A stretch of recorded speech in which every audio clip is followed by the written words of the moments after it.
Selamat malam semuanya teman-teman dan wah ada Saronal di sini. Kebetulan Saronal nih guru kita dulu ya di SMK dan sekarang udah pindah ke NTT. Tapi teman-teman kan belum kenal banget.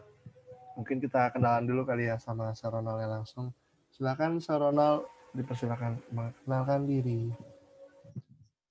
Assalamualaikum warahmatullahi wabarakatuh. Shalom, Om Swastiastu, Namo Buddhaya, salam kebajikan. Nama saya Ronald. Saya dulunya guru mereka di salah satu sekolah swasta yang ada di Tangerang Kota. Sekarang saya mengajar di Kabupaten ND, letaknya di Kota ND. Mengajar sebuah sekolah negeri yang ada di Kota ND. Mengajar apa sekarang, Oh, Sir? saya mengajar bahasa Inggris di SMK di Kota ND. Sir, kenapa mau pindah dari Tangerang ke NTT itu kenapa ya, Sir? Atau latar belakangnya gitu, Sir, kenapa sama pindah dari Oh, sana? alasan saya pindah dari sekolah saya sebelumnya ke NTT karena saya menikah. Lalu istri saya penempatan di NTT sebagai pegawai negeri sipil. Jadi saya harus ikut menemani di mana penempatan istri saya sebagai abdi negara. Betul. Kalau boleh tahu berapa, Sir? Sekelas, Sir? Hah? Ngajar sekelas berapa sekarang, Sir? Maksudnya Sekelas ada berapa berapa? siswa? Ada berapa siswa? Kebetulan murid yang saya ajar ini ada kurang lebih 900 atau 1000. Kurang lebih. Banyak, Sir. Karena salah satu sekolah favorit yang saya ajar di Kota ND ini. SMK, dia itu jurusannya ada multimedia, ada TKJ, ada KJIJ, ada Teknik otomotif, komputer jaringan. ada audio video, iya, teknik komputer jaringan. Dan jurusannya itu banyak sekali. Banyak banget ya. Ada TESA, TESHA. Apa itu, Sir? Apa ya singkatan itu? Sir, Banyak. ibarat mah di sini SMK semuanya di situ. Di sini kan SMK 1 jurusannya Iya, ada 3. semuanya ada. SMK 2 jurusan tata boga itu semua di situ berarti ya. Satu Jurusan SMK DPIB ya? juga ada. Gambar. Wow. Waduh. DPIB.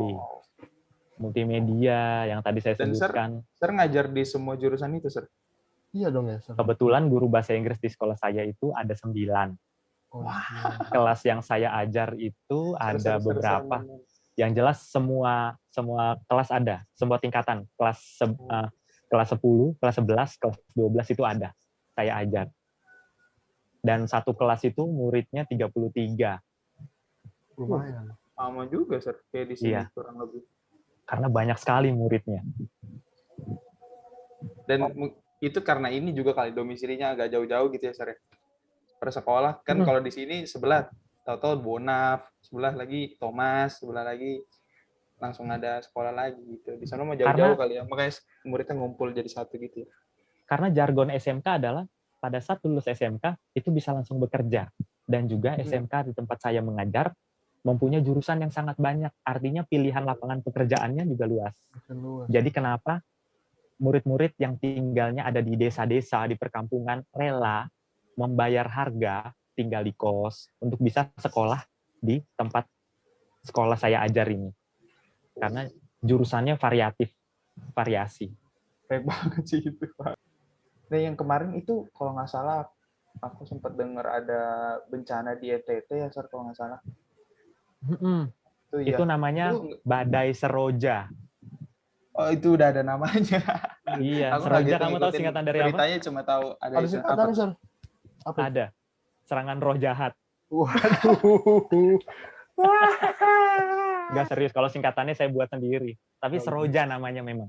Badai Seroja. Badai itu lewat dia. Kena tuh, Sir. Kalau soal kena, di Kota ND ini kena. Angin cukup kuat. Tapi menurut saya karena Kota ND ini berbukit-bukit, letak geografisnya, mungkin angin itu powernya berkurang karena sudah terhalang bukit. Oh iya benar. Tapi yang sangat disayangkan adalah Adonara dan Lembata. Itu memakan korban jiwa yang begitu banyak. Iya. Karena tumpah dia air dari bendungan di atas gunung. Karena hujan terus-menerus. Air Ada penuh ratusan meluap. ya, Sir, kalau nggak salah. Kena. Tidak hanya banjir bandang yang sangat besar turun dari atas gunung menyapu semua. Itu saja. Korban jiwanya Itu banyak. Indonesia berduka kemarin karena bencana alam yang terjadi. Aku dengar dari itu, tante aku ada tinggal di sana. Kupang. Sebenarnya nonton berita bisa. Betul, tapi aku jarang. Cukup males ya kita. Coba denger aja dikit. Iya. Metro TV, Liputan 6, RCTI, semuanya ada. Sekarang nonton TV, Sir. Sekarang, Sir. Parah, YouTube terus. Nonton YouTube bisa. YouTube-nya juga bukan yang Nggak ada sebenarnya, YouTube Bukan juga berita. ada. Cuma nggak ikutin. Nggak keklik Jaga gitu. akunnya biar nggak banyak topiknya gitu, jadi bisa fokus. Kalau akun YouTube, aku doang.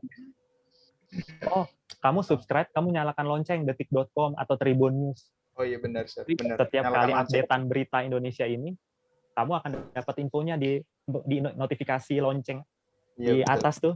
Seenggaknya Kalau di handphone baca ada di- headline-nya ya, Sir. Seenggaknya baca Iya. judulnya. Jadi Nanti tahu. apa yang terjadi di Indonesia Raya ini, kamu pasti tahu. Mungkin kita mulai aja kali ya, Sar, untuk pertanyaan. Mm-mm. Berkaitan dengan ada komentar dari salah satu teman kita di komen impresi.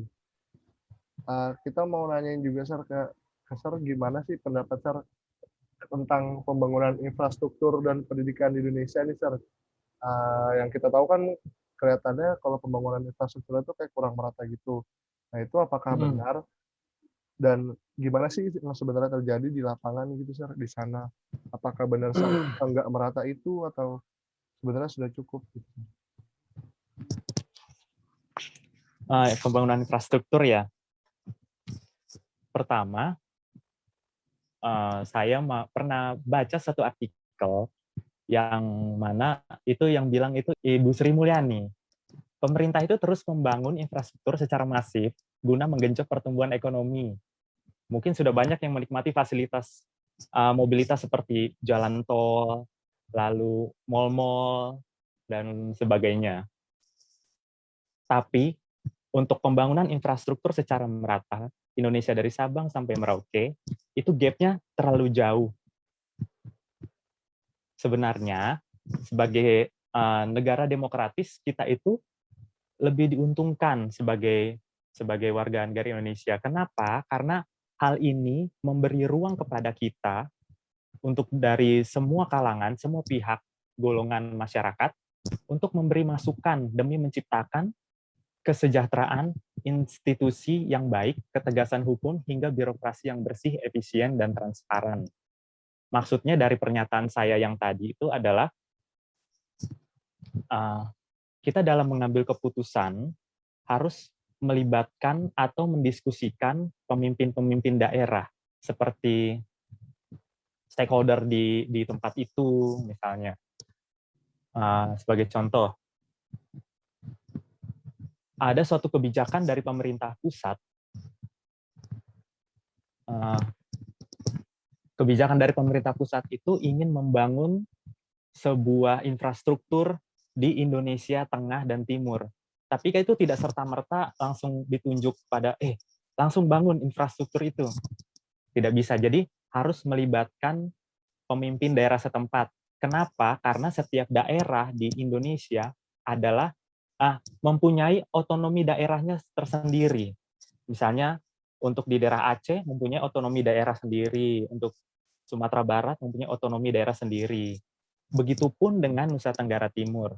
Dia mempunyai otonomi daerah sendiri. Jadi kalau misalnya ingin membangun infrastruktur, harus melibatkan stakeholder setempat dari daerah itu.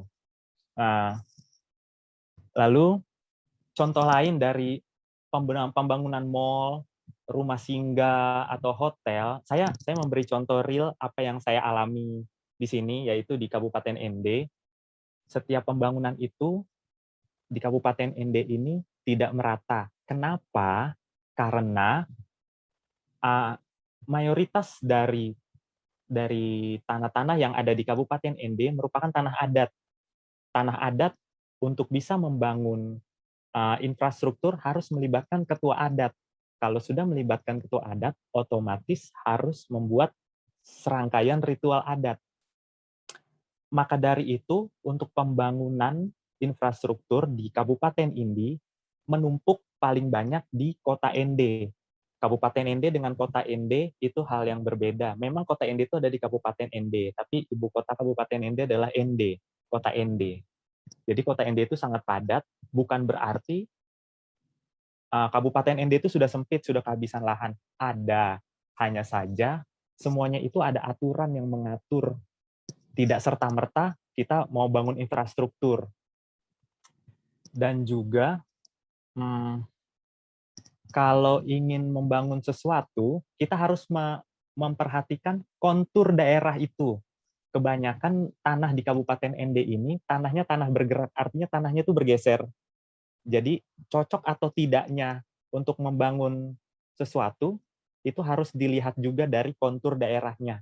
Apakah daerahnya itu rawan longsor, apakah daerah itu rawan gunung api meletus, apakah daerah itu mungkin ada potensi tsunami-nya, begitu. Jadi semuanya itu harus dipikirkan, dan pemerintah pusat itu harus mendiskusikan kepada pemerintah daerah sebagai yang punya wewenang otonomi daerah, begitu. Jadi sebenarnya bukannya pembangunan tidak merata, tapi karena memang daerah di Indonesia ini berbeda-beda, dan juga Indonesia mempunyai otonomi daerah. Tidak serta-merta diseragamkan. Apalagi kita negara demokratis, segala sesuatu ada forum diskusinya. Begitu. Gitu tuh teman-teman. Nggak taunya emang di daerah di sana, di lapangannya, ada beberapa peraturan yang unik dan menarik ya, yang kita baru tahu juga. Nggak taunya harus ada ritualnya, ada menarik juga ya. Tapi kan kalau untuk kenapa? apakah sekolahnya sudah cukup memadai untuk Kabupaten Ende ya? Apakah jaringan internetnya sudah cukup atau gimana ya, Sir ya? Kalau untuk jaringan internet sendiri, Kabupaten Ende ini, saya bicara tentang NTT dulu ya. Untuk NTT ini jaringan internet provider yang tersedia untuk di Kupang itu ada Telkomsel, ada XL. Itu untuk di Kupang.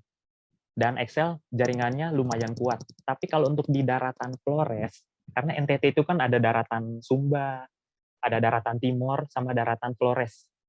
Daratan Flores tuh termasuk Ruteng, Manggarai Barat, Flores Timur, Adonara, Solor, itu daratan Flores. Kalau daratan Timur itu seperti Kupang, lalu yang lain, saya lupa lagi daratan Timur tuh. Dan Timor Leste, perbatasan. Itu daratan Kupang. Untuk daratan Flores sendiri, provider yang tersedia itu sebenarnya Telkomsel. Tapi Telkomselnya itu tidak semuanya merata jaringan kuat. Memang jargon Telkomsel itu jaringan kuat, tapi itu ada di mana dulu. Mungkin di Jawa dia kuat. Kalau di Flores kita tidak punya pilihan lagi. Apapun yang disediakan oleh provider itu, pahit manisnya kita terima, karena kita tidak punya pilihan. Mungkin kalau di Jawa ada banyak persaingan, seperti Tri, Smartfren, Telkomsel, Indosat, dan lain-lain. Seandainya pun layanannya tidak maksimal, kita bisa pindah provider. Tapi kalau di daratan Flores, kita tidak punya pilihan. Apapun yang disediakan, kita telan. Jadi untuk kuat atau tidaknya, itu banyak-banyak berdoa. Gitu. Iya. Aku mau tambahin dikit kali ya, nanya. Berhubungan sama itu juga tadi, Sir, mau ngulik sedikit sih sebenarnya. Dalam proses belajar mengajar di sana tuh sebenarnya penggunaan internet sendiri tuh udah dalam tahap seperti apa ya? Apakah sudah, apalagi sekarang kan lagi PSBB atau sekolah dari rumah gitu, belajar mengajar kan dari rumah masing-masing, itu penggunaan internetnya kayak gimana ya, Sir? Kalau boleh tahu. Oke. Untuk penggunaan internet sendiri di daratan Flores, di masyarakat Flores maksud saya, itu bervariasi. Pertama, untuk kita bicara soal dalam ruang lingkup daringnya, belajar daringnya. Pertama, si anak punya handphone, tapi tidak punya sinyal.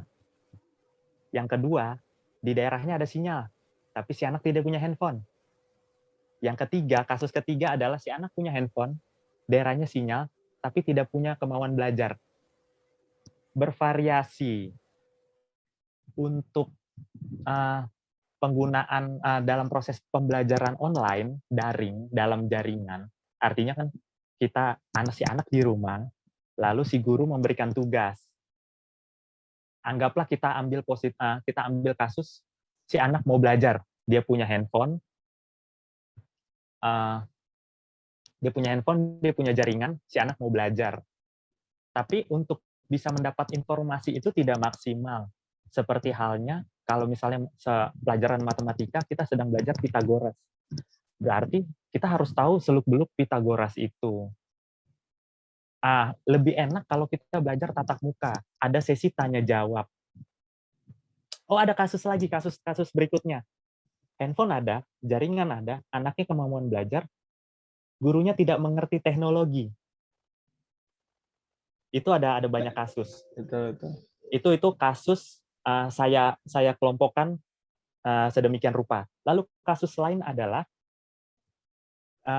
kontur daerah di Flores ini itu bervariasi, tidak seperti yang ada di Pulau Jawa, itu semuanya itu jalanannya begini, rata semuanya. Kalau di Flores itu ada yang berbukit-bukit, ada yang berlembah-lembah, ada yang di pinggir pantai, ada yang di kaki gunung, ada yang di atas gunung. Artinya apa? Untuk pengetahuan si anak dalam menggunakan teknologi itu sangat minim. Bukan karena dia tidak mau, tapi karena memang dia tidak sampai informasi itu ke dia.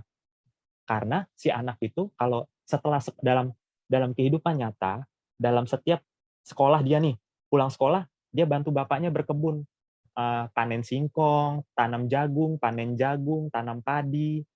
Itu yang dia tahu, jangankan Zoom atau Google, yang dia itu hanya, tapi tidak semua, golok, cangkul untuk mencangkul. Tapi ada juga yang melek teknologi. Karena apa?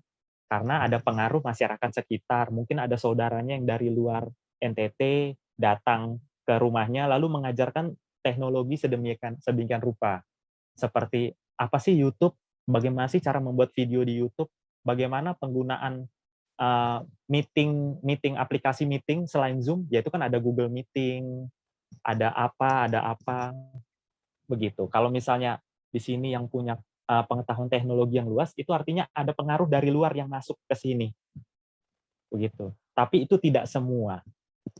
Di sini bertani dan nelayan paling banyak. Baik. Jadi sejauh ini berarti proses belajar daringnya itu guru kasih tugas, muridnya mengerjakan gitu. Kalau seandainya gurunya memberi tugas, muridnya mengerjakan, itu ada suatu kejadian yang seperti itu. Tapi kalau misalnya guru memberi tugas, muridnya tidak pernah mengerjakan, bagaimana? Lalu akhirnya apa yang dilakukan si guru adalah datang ke rumahnya. Untuk bisa datang ke rumahnya itu seperti lagu Ninja Hattori, mendaki gunung, lewati lembah. Kalau sungainya memang tidak ada di sini. Dia hanya mendaki gunung, lewati lembah, jalanannya itu rusak setengah mati. Rusak sekali. Kenapa? Yang saya bilang di pembicaraan awal tadi, pembangunan infrastruktur tidak merata karena ada faktor otonomi daerah, ritual, adat. Jadi kalau pemerintah mau bangun jalanan di kampung-kampung, itu susah karena harus melewati stakeholder-nya dulu, ketua adat. Akhirnya, mau tidak mau dengan berat hati jalanan di desa-desa dibiarkan sedemikian rupa seperti itu, biar masyarakat setempat yang memperbaikinya. Akhirnya, gurunya pada waktu menjemput murid untuk memberikan tugas, minimal dia bertanya, anak, kenapa kamu tidak kerjakan tugas? Kenapa kamu tidak ada informasi, tidak respon setiap kali guru memberikan tugas? Si anak bisa menjawab karena gurunya datang ke rumah. Kalau untuk anaknya datang ke sekolah kan tidak mungkin. Karena terkendala berbagai hal. Gitu. Kasusnya bervariasi di sini. Harus kuat. Cukup banyak masalahnya ya, Sir. Konfliknya mungkin ada handphonenya, nggak ada jaringannya, ada handphonenya, ada jaringannya, nggak mau kerjain. Jadi banyak banget sih sebenarnya masalahnya, Sir. Oke. Banyak. Kalau untuk halangan dari orang tua dari si anak ini gimana sih? Apakah sudah masyarakat orang tua di sana itu udah apa ya?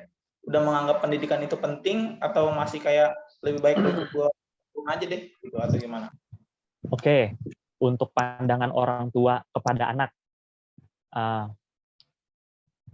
karena mayoritas pekerjaan para orang tua di sini adalah petani dan nelayan yang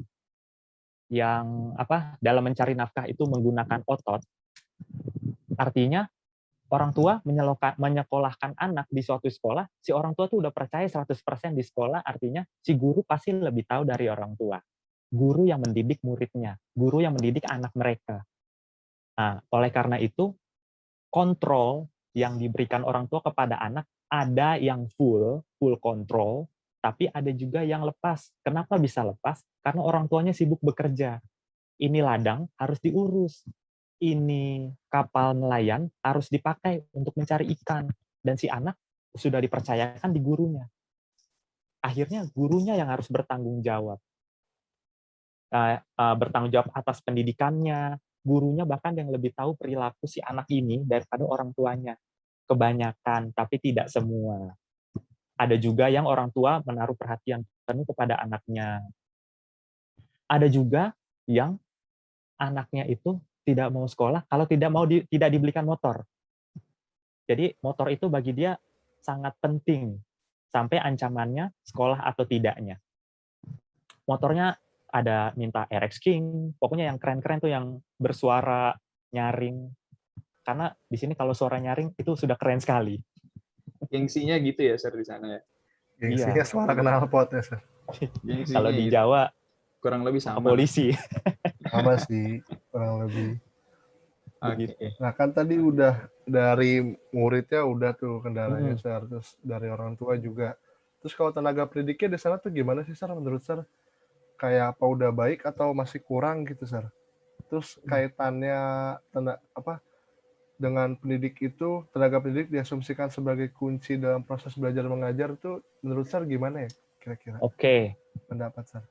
Sejauh pandangan saya dan pengalaman saya, kan saya bercerita, saya pernah 1 tahun tinggal di Flores Timur pada tahun 2015 ke 2016 sebagai anak SM3T di Flores Timur. Lalu saya baru bekerja di Tangerang, lalu saya kembali lagi ke ND dari 2019 sampai saya Zoom di sini. Berarti saya sudah ada 2 tempat, yaitu Flores Timur dan ND. Saya sudah merantau di daratan Flores ini. Menurut pandangan saya dan sejauh pengalaman saya, untuk tenaga pendidikan, menurut saya di sini sudah baik. Kenapa? Karena tingkat pendidikan dari tiap-tiap guru itu bervariasi. Ada yang pendidikan S1, ada yang pendidikan S2, ada yang pendidikan S3, ada yang menjabat sebagai guru, ada yang menjabat sebagai kepala sekolah, atau bahkan menjabat sebagai pengawas tingkat provinsi. Jadi kalau menurut saya, kalau dilihat dari kacamata apa namanya ya, kacamata pemerataan pendidikan, tidak jomplangnya jauh. S1, S2 di sini cukup banyak menurut saya, karena kesadaran akan pendidikan di sini juga ada dan juga tinggi, tapi persentasenya itu tidak 100%. Setidaknya ada. Tenaga pendidik menjadi kunci untuk proses belajar mengajar di sekolah ya, di kelas.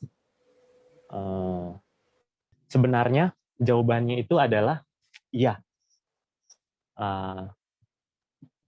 Di sini memang sentral sekali tenaga pendidik, terutama seorang guru, untuk bisa menjadi sumber utama dalam mengajar. Sebenarnya kalau dalam peraturan yang sebenarnya, murid itu harus mempunyai inisiatif yang tinggi dalam mencari sumber belajar, materi pembelajaran, karena sudah banyak provider-provider yang tersedia untuk bisa mencari ilmu pengetahuan, seperti Google, YouTube. YouTube pun bisa dijadikan ajang belajar, Facebook, Twitter, atau Instagram. Sebagai contoh, saya mengambil akun media sosial guruku Mr. D.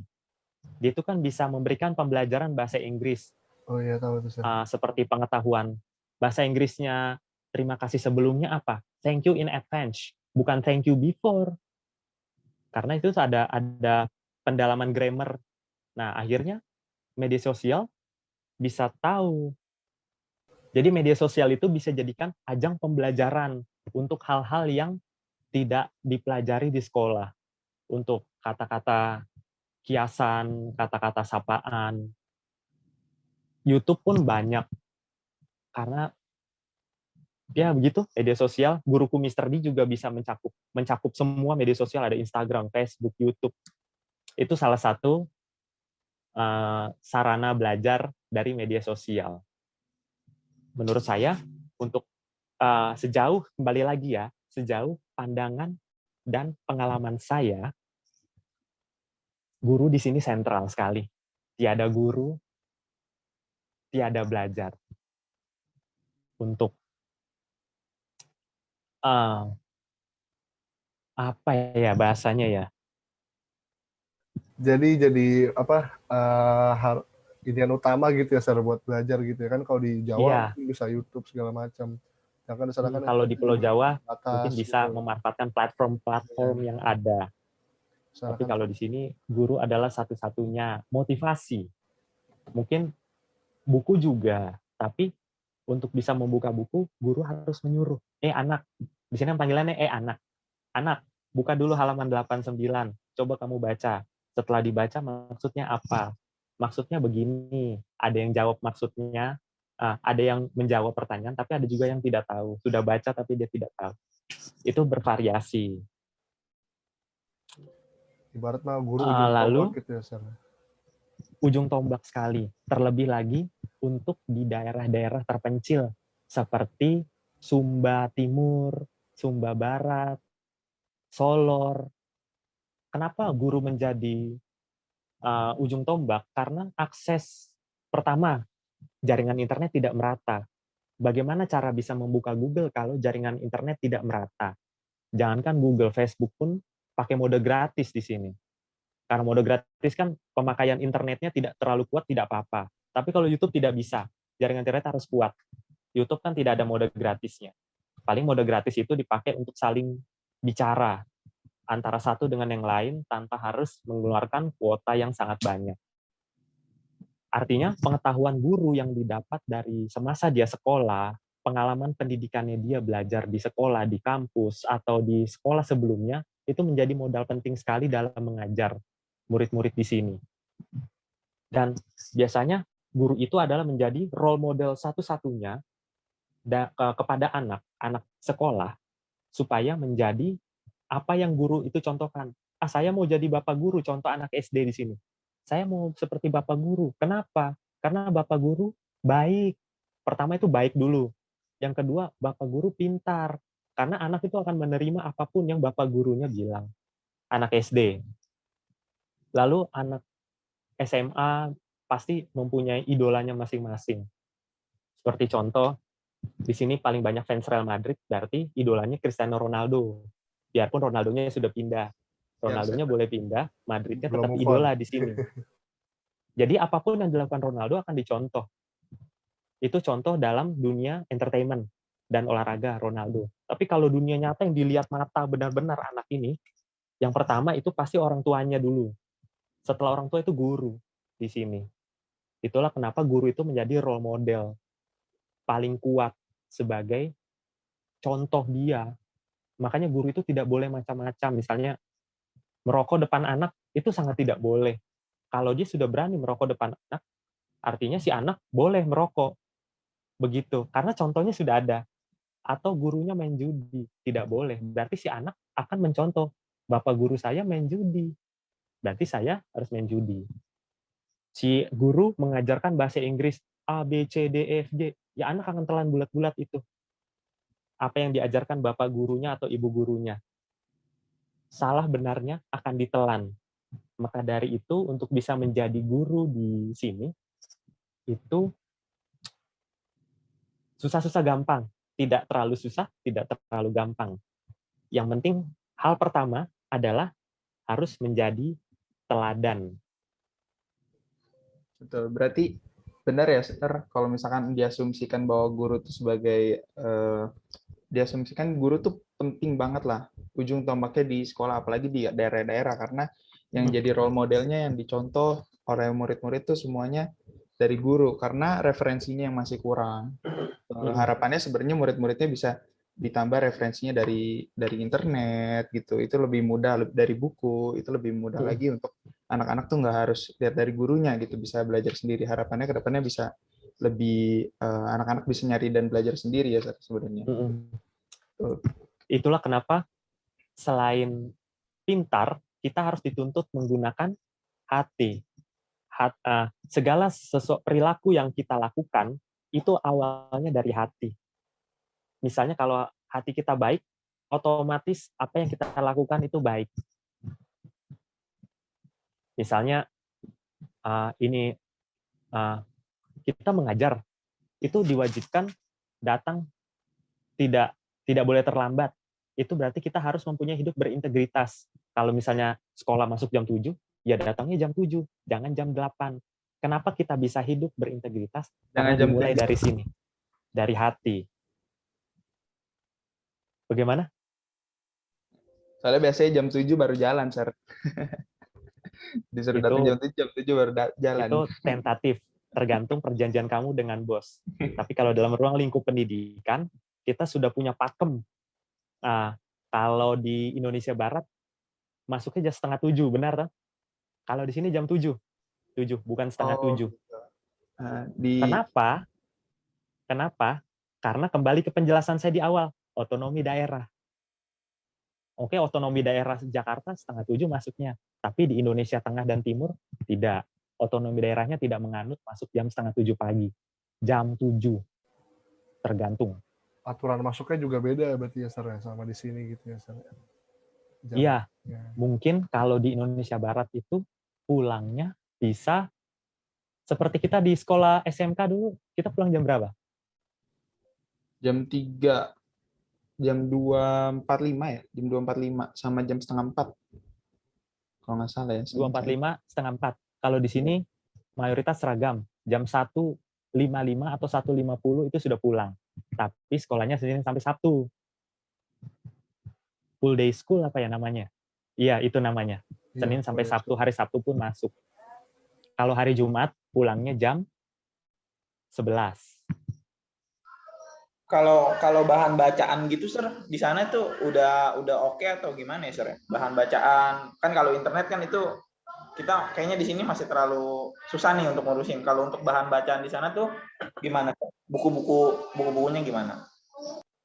Oke, untuk sumber bacaan itu bisa didapat kalau di daerah saya, di tempat tinggal saya ini, itu bisa didapatkan dengan mudah. Seperti ada bantuan pemerintah untuk memberikan buku ke setiap sekolah, lalu mungkin bisa pesan online, karena di sini rata-rata tuh melek teknologi. Dia sudah tahu Lazada, sudah tahu Shopee, sudah tahu Tokopedia, jadi dia bisa beli buku secara online. Mau beli bukunya di mana, itu bisa banyak pilihan, tergantung dia maunya apa. Misalnya mau beli buku bahasa Inggris yang penerbit, mau beli kamus John M. Eccles misalnya. Di sini sudah pasti tidak seperti di Indonesia Barat, banyak Gramedia. Di sini Gramedia bisa dihitung pakai jari. Untuk di kota ND tadinya ada, tapi dia sudah pindah ke Maumere. Jadi kalau mau ke Gramedia, ke Maumere. Dan itu jauh sekali, 4 jam. Dan harus melewati bukit-bukit yang berliuk-liuk. Itu kalau di tempat tinggal saya, sudah banyak sarana dalam membeli buku. Tapi kalau saya tinggal di tempat SM3T saya, di Flores Timur, bagaimana cara mendapatkannya? Itu sangat sulit. Jadi, ada suatu kegiatan yang dicanangkan guru-guru berdasarkan inisiatif mereka sendiri, teman guru saya di SMP, dia mencanangkan gemar baca. Jadi gemar baca dia membuka suatu pintu di mana orang-orang tuh boleh menyumbang buku ke sekolah mereka. Mau itu buku komik, buku ilmu pengetahuan, atau kamus, atau kitab suci, mau itu Alkitab, Al-Quran, kitab suci agama Hindu, kitab suci agama Buddha, boleh. Lewat pintu yang disediakan oleh si Bapak Guru teman saya ini. Kenapa? Karena Bapak Guru ini mempunyai kerinduan bagaimana sih anak didik saya supaya mempunyai minat baca yang tinggi. Ada banyak cara yang dilakukan. Salah satunya membeli lewat Shopee atau Lazada atau marketplace yang lain. Dan cara kedua itu membuka pintu untuk sumbangan buku. Dan si Bapak Guru teman saya ini, setiap kali ada sumbangan, dia selalu mengupload di Facebook. Artinya saya bisa lihat, oh si ibu ini dari Jakarta sudah mengirimkan buku yang begitu banyak. Kalau tidak salah, yang pernah saya baca tuh pernah 5 kilo buku atau 15 kilo buku dikirim. Buku-buku komik, ada yang kirim Al-Quran juga, ada yang kirim Alkitab juga, banyak. Dan itu ibu A, dia ibu B dari Sumatera Utara misalnya, dia mengirim juga ke Flores Timur lewat pintu yang disediakan Bapak Guru teman saya ini. Begitu cara mendapatkan sumber bacaan di sini. Gampang-gampang susah, tidak terlalu gampang tapi tidak juga susah. Wah, keren juga berarti Sar, udah ada yang inisiatif gitu untuk nyari cara buat dapat buku gitu ya Sar. Guru di sini harus kreatif. Iya benar juga. Kreatif dan inovatif. Kalau boleh tidak nanti kreatif, minta nomornya. Boleh, saya kasih. Siapa nanti kita bisa kumpulin japri ya. buku. Iya, siapa tahu juga. Nanti setelah ini kita Betul. saya kasih ya. Iya betul. Saya kasih Facebooknya juga bisa. Oh boleh. Nah, ngomong di sini juga nggak apa-apa Sar. Siapa tahu teman-teman di rumah mau bantu. Iya boleh nanti kita kamu aja yang usulkan yang promosi ini. Kita inputnya. Itulah yang edit ntar. Terus Sar, kita boleh tahu nggak sih Sar, kira-kira kan banyak nih hambatannya buat ngajar di sana, dari internet, dari jalanannya, dari segala macamnya. Itu kira-kira Sar udah ada cara atau tips nggak sih Sar buat ngatasin beragam masalah itu untuk ngajar di sana? Sudah ketemu apa? Udah nemu atau ngelakuin beragam cara atau tips nggak sih Sar buat bisa ngelewatin hambatan untuk ngajar itu? Hambatan, yang untuk bisa ngelewatin hambatan, ya kita harus jadi guru yang kreatif. Kalau tidak ada sumber bacaan, kan jaringan internet di sini ada, tapi tidak merata. Di daerah bukit mungkin dia tidak ada, tapi kita di daerah yang di tengah-tengah. Kalau daerah lembah pasti tidak ada di sini. Artinya apa? Cara saya sebagai guru untuk mengajar adalah saya harus ke daerah perkotaan dulu untuk mendownload semua sumber belajar. Kita belajar apa misalnya? Tentang kelas 10, present tense. Bagaimana sih cara saya mengajar supaya murid ini mengerti? Saya biasanya pakai bernyanyi. Saya bisa main gitar, saya pakai gitar untuk bernyanyi. Lalu saya pakai video pengajaran present tense bagaimana. Artinya saya harus mempunyai laptop. Kalau untuk proyektor, saya mengalami kendala keterbatasan proyektor. Jadi biasanya dengan keterbatasan yang saya punya, saya memaksimalkan itu. Saya putar laptop saya, bagaimana dia bisa menonton pembelajaran simple present tense menggunakan video. Jadi belajar dengan fun akan lebih mudah ditangkap informasinya daripada belajar dengan menggerutu. Begitu cara kreatif saya. Saya pergi dulu ke pusat kota yang internetnya kuat, jaringan internetnya kuat, saya download, baru saya bawa besoknya ke sekolah. Bagaimana saya mengajar. Benar-benar harus kreatif berarti ya Sir ya, untuk bisa kreatif survive ngajar di sana gitu ya. Terus kan itu kalau dari Sir gitu tuh Sir caranya.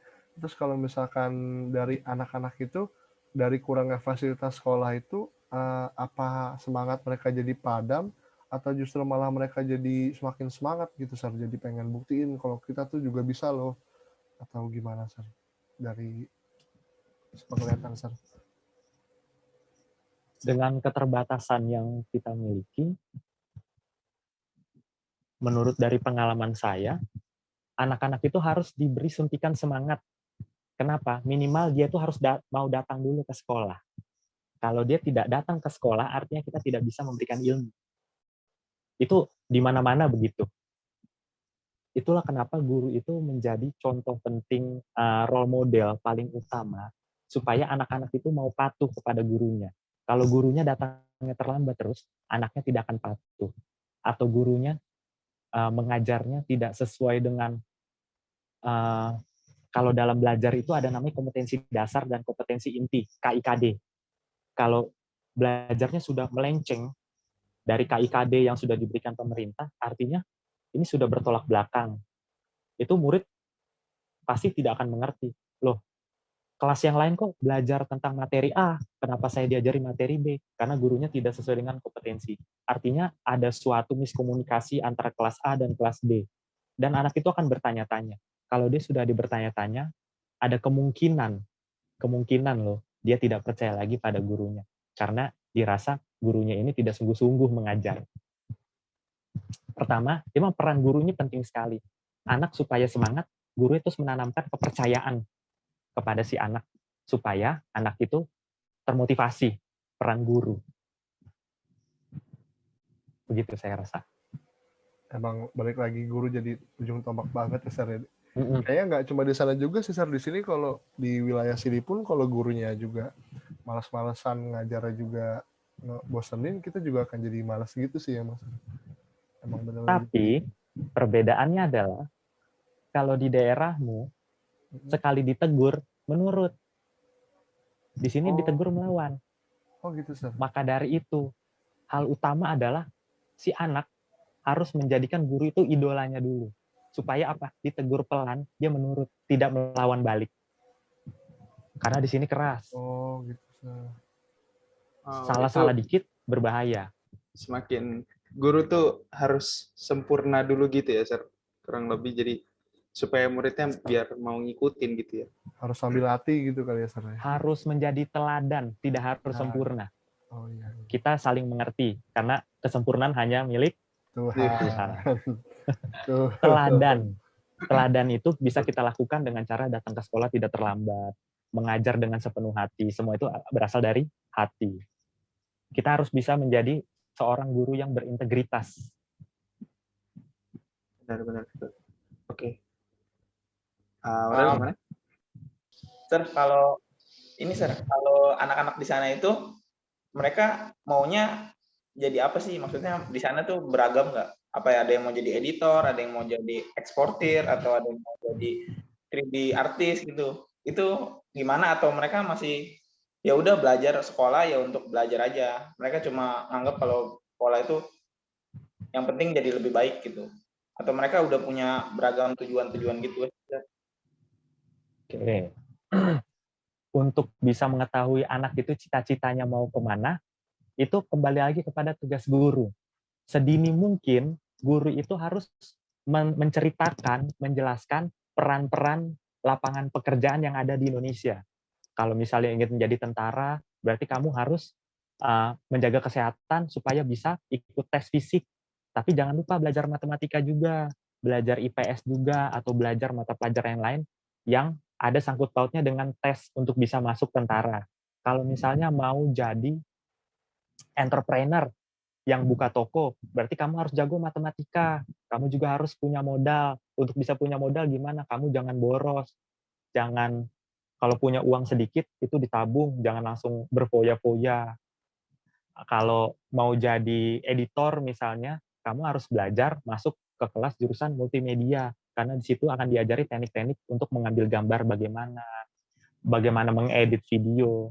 Kembali lagi semuanya itu ke peran guru. Kalau guru tidak pernah menjelaskan sedini mungkin kepada anak, kelas 3 SMA atau kelas 3 SMK, nanya ke anaknya, anak, kamu mau jadi apa? Tidak tahu lagi. Itu pasti. Kamu mau kuliah atau kerja? Tidak tahu lagi. Atau kamu mau menikah aja? Tidak tahu lagi. Jadi dia tidak tahu juga pasti ada sebab musababnya. Karena dia tidak dijelaskan secara dini. Begitu, Suryadi. Kembali lagi ke peran guru. Sebenarnya tidak harus peran guru, peran orang tua. Orang tua juga harus tahu masing-masing tingkat lapangan pekerjaan itu kerja apa, nanti setelah ini mau jadi apa. Guru dibantu orang tua. Jadi guru dan orang tua itu bersinergi. harus kerjasama yang baik. Mulai dari memperhatikan perilaku anak sampai mau kemana sih si anak ini setelah lulus sekolah. Harusnya begitu. Harusnya ya, Sir. Mm-mm. Kalau itu terjadi sebenarnya enak banget ya, Sir. Akan lebih nyaman pasti proses belajar mengajarnya. Kembali lagi ke hati. Hati Betul. yang baik pasti akan berperilaku yang baik. Hati itu kunci. Hati Betul melayani. sekali. Betul. Oke. Kalau lihat-lihat nih, Sir, ya, dari tadi kan kita agak mengerucut ke kesimpulan kalau guru tuh perannya, apalagi khususnya di daerah ya, Sir, khususnya di sana sangat penting gitu.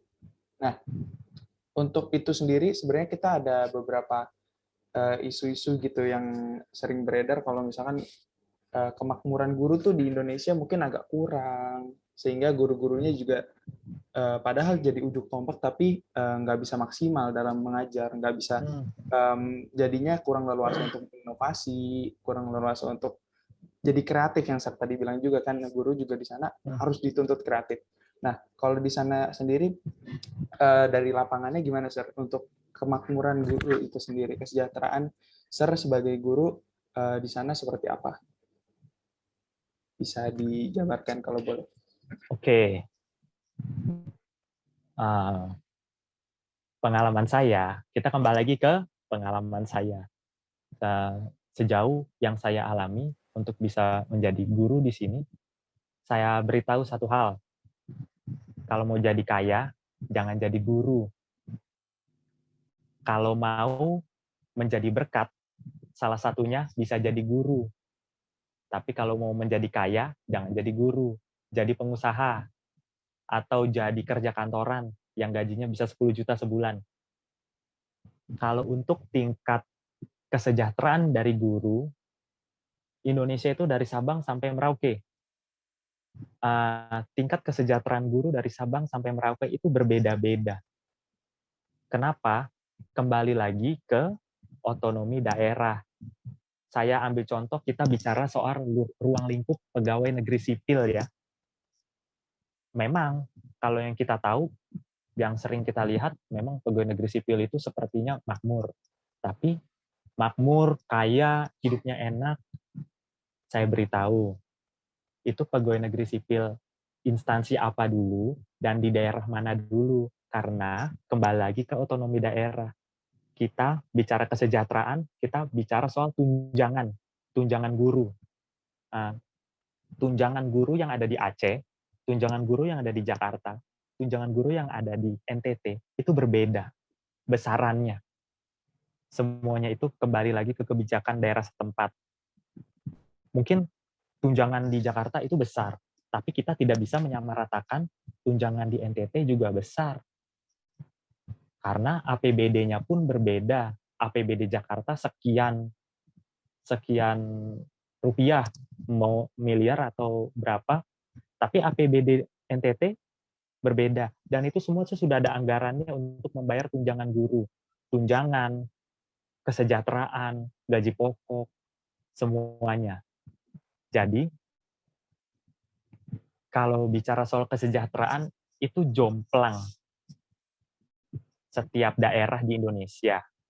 Karena kembali lagi ke aturan daerah masing-masing. Maka dari itu, untuk menjadi guru, kita harus bekerja sepenuh hati, melayani. Jangan mencari kekayaan. Karena pada waktu kita mengambil mata kuliah menjadi guru, dan kita terjun ke lapangan pekerjaan guru, kita harus bisa menerima segala konsekuensi yang ada, baik yang sudah terjadi ataupun yang kira-kira akan mungkin terjadi ke depannya. Begitu. Berarti kalau sekarang cukup lebih atau kurang nih, Sir? Ya, kalau misalkan Sir kan pengalamannya udah pernah di Tangerang juga, pernah sekarang dan di posisi sekarang juga. Nah, kira-kira gimana, Sir, perbandingannya? Kalau kita bilang bisa, apakah semakin baik, apakah sama aja, atau gimana, Sir? Perbandingannya aja, Sir, secara umum. Perbandingan sesuai dengan pengalaman saya ya. Soal apa nih? Tunjangan tadi? Betul. Soal sebenarnya secara umum sih, Sir, mungkin dari tunjangan, fasilitas sebagai guru, terus mungkin juga gaji mungkin, Sir, yang paling di apa kita concern. Oke, berarti kita bicara soal uang ya. Pengalaman saya kalau bekerja di Indonesia Barat, di Tangerang, dengan bekerja di Indonesia Tengah, di Flores Timur, ataupun di Kabupaten ND, berbeda. Kenapa bisa berbeda? Karena kita mengajar dan mendapatkan gaji itu sesuai dengan banyak atau sedikitnya murid. Kalau muridnya banyak, berarti keuangan kas sekolah itu cukup untuk bisa membayarkan gaji tiap-tiap guru. Berbeda kalau di Tangerang. Tangerang, mulai dari kita lihat kepadatan penduduknya sangat banyak. Artinya intensitas jumlah siswa dalam suatu sekolah itu bisa dibilang tidak sedikit. Seandainya pun sedikit, tapi tidak sesedikit di Indonesia Tengah atau Indonesia Timur. Karena memang populasi masyarakatnya juga tidak sama. Dan keinginan setiap anak dalam mengenyam pendidikan itu tidak bisa kita samaratakan. Ada yang mau, ada yang tidak mau. Makanya itu bervariatif. Bisa ditangkap di sini ya, berarti sudah ketemu besaran gaji. Berarti cukup jauh ya perbedaannya, Sir, ya. Kalau di sana. Kita lihat populasi masyarakatnya juga. Oh, betul. Ya, apalagi tadi dari jumlah murid juga ya, Sir. Jadi semakin sedikit akan semakin sedikit juga. Iya, hasil begitu. yang didapatkan begitu. Berarti itu sampai Laskar Pelangi, Pak, yang di sekolahnya kalau muridnya kurang satu aja tutup sekolahnya itu. Oh iya. Iya, karena ada biaya operasional. Kalau misalnya minus nih, misalnya sekolah ini biaya operasionalnya minus. Tapi kalau minusnya kebanyakan, itu lama-lama kolaps. Tidak bisa beroperasi. Terlebih lagi swasta. Swasta itu kan mandiri dalam mengelola keuangan.